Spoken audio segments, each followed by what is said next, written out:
Bakit nga ba nabuo ang Jeep Doctor PH? Dahil sa binili kong owner type Jeep na nagpasakit ng ulo ko, gaya ninyo mga bossing.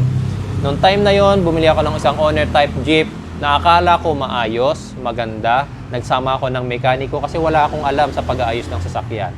So, nagpatulong ako and sabi ng mekaniko, napakaganda na yan, parang kahalang ang binili mo sa presyo na yan. Okay, so binili na namin, hindi na kami nakatawad kahit piso. Okay? And kinabukasan, ginamit ko yung owner type Jeep kasi meron kaming maliit na sari-sari store noon. So, kailangan ko mag-grocery. Ginamit ko yung owner type Jeep and nung pauwi na ako, hindi na ako makauwi. Why? Nire-revolution ko yung car pero ayaw niyang umusad. As in, puro usok na lang ang nilalabas ng owner type Jeep ko. Okay? So, unang araw pa lang yun ha. Hindi pa nakaka 24 hours sa akin yung sasakyan. Binigyan na ako ng problema. Tapos, sunod-sunod na siya. Dinala ko siya sa mekaniko and hinatulan agad ng top overhaul yung owner type Jeep ko. Okay, so gastos ako 10,000 matic. Ganun katindi. Tapos after nun, yan, sunod-sunod na every time na gagamitin ko siya, it's either ayaw niyang umandar, aandar siya pero mamamatay, titirik. So syempre, bilang isang driver na walang alam sa sasakyan, nakakatakot na magdala ka ng sasakyan na tirik ng tirik, di ba? Alam niyo yan mga bossing. So nung time na yon, grabe ang disappointment ko mga boss. Kaya nga feel ko yung mga kagaya ninyo mga bossing na zero knowledge sa sasakyan. Tapos walang mahingian ng tulong na maayos na mekaniko. So dumating yung time na isinuko ko na yung owner type Jeep na yun, pero sabi ni Mrs., wag mong bitawan yan. Malay mo makahanap tayo ng mekaniko na magpapatino dyan. Okay? So, yon, dumating yung time, alam nyo ako mga bossing, mahilig akong magbutingting. Kahit ano pa yan, sirang telepono, sirang electric fan, sirang TV, kung ano man yung sira na yan, binubutingting ko. Why? Sira na eh.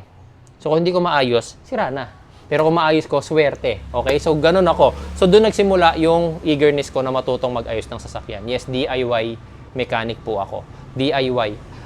Ang malungkot pa nung time na nag-aaral ako sa pagme-mekaniko, walang Pilipinong mechanic vlogger, wala mga boss. Lahat ng pinapanood ko, puro Indiano, Amerikano, sila Scotty Kilmer. Kasi sila Scotty Kilmer, hindi naman nagbubuting-ting eh. They replace parts. Pero ang karamihan sa mga napanood ko talaga niyan dati, mga Indiano. Pinapanood ko lang kung paano nila kinakalas, binubuo. And everything is good. Actually, natuto ako sa kanila kahit na hindi ko sila naiintindihan. Nung time na naayos ko na naayos yung sa owner type Jeep ko, doon ko naisip, alam ko yung pinagdaanan kong hirap. Kaya gusto ko sana makatulong din ako sa iba.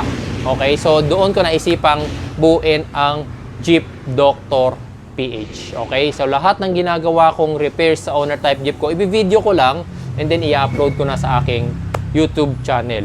Ang nakakatuwa, after 6 months siguro ng pag-upload ng video, wow, kumita na ako ng 50 pesos. Tawang-tawa na ako noon. Bakit? Kasi naaayos ko na yung owner type Jeep ko, nakakapag-share pa ako ng videos na nakakatulong sa mga viewers ko, and imagine, after 6 months of uploading videos, may 50 pesos na ako. So, tuwang-tuwa na ako nun.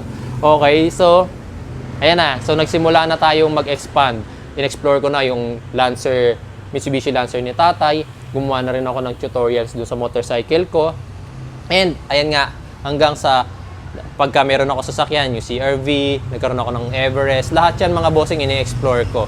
Okay, so nakakatuwa kasi natututo ko sa sarili kong diskarte, mga boss. Yun naman po yung proud ako. Kung sa iba, mababa ang tingin nila sa akin kasi wala akong diploma sa automotive industry, hindi ako graduate ng NC1, NC2, or any NC applications, wala po talaga ako niyan. Pero nakakatawa mga bossing, natuto po ako sa sarili kong pagsisikap. Hindi po yun nakakahiya.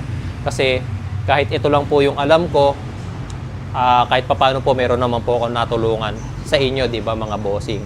So, kaya po nabuo ang Jeep Doctor PH.